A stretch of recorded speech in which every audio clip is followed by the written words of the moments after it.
Hey everyone, this is Britt with Integrative PT and Wellness. So I posted a previous video that was talking a little about plantar fasciitis, what's going on, some of the causes, and just touched on some of the things you can do for it. I'm going to show you about 3 different exercises that I like to start most people with. Sometimes we have to make adjustments for it if it's a little too uncomfortable in the beginning, but there are 3 that if you can kind of work into this, tend to help.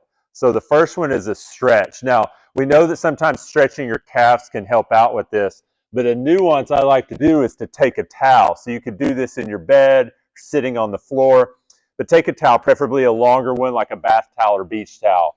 We'll want to lay it out. And if my left foot's the problem foot, I'm going to lay the towel out to where the weight of my leg is on a lot of the towel to hold it down. You can do this in bare feet or sock feet, but you don't want to do it with shoes. And we're going to pull the towel back to get not only a stretch in the calf muscle, but you're going to feel it stretch along the bottom of the foot or the toes. Now, depending on where you're tight, you may feel the majority of this in the calf. Or some people, if they're tight or in the bottom of the foot or toes, they may feel most of it there. But the beauty of this is that we can pull back, feel that stretch in there, and you can get not just the calf, but all the muscles that run across the bottom of the foot. We can even get into the fascia a little bit. So it really starts to get just a lot more at once than a typical standing calf stretch would do. So I'd hold it about 30 to 45 seconds, release, give it a break for a few seconds, let it loosen up, and do that 2 to 3 times. Second exercise we can go through. If we want to start to work on building foot strength, so we call this exercise toe yoga because making the bottoms of the feet stronger, the muscles in the bottom of the feet, can really tend to help, not just with plantar fasciitis, but a multitude of different foot problems. So if we're in our bare feet, what we want to start with, keeping the big toes on the ground, we want to try lifting the 4 small toes up. We lower down, and then we're going to try keeping the 4 small toes down and lifting the big toes up. And you can see I'm not as good on my left foot as I am on my right. But then we just alternate, lifting the big toes up, lifting the small toes up.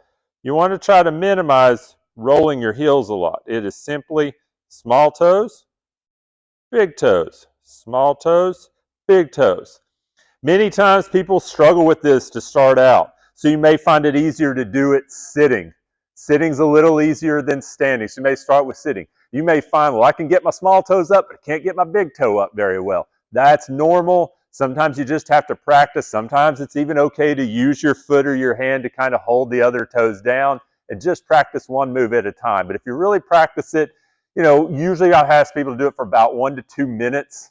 You're going to get tired. You're going to get frustrated. But then, keep at it, and that will tend to start to build some of the muscles up. So you can progress from doing it sitting to then doing it standing to doing it just on the one foot. You may hold on for balance, but just practicing doing it on one foot. Again, I'd go for a couple of minutes or until you really start to feel those foot muscles get tired.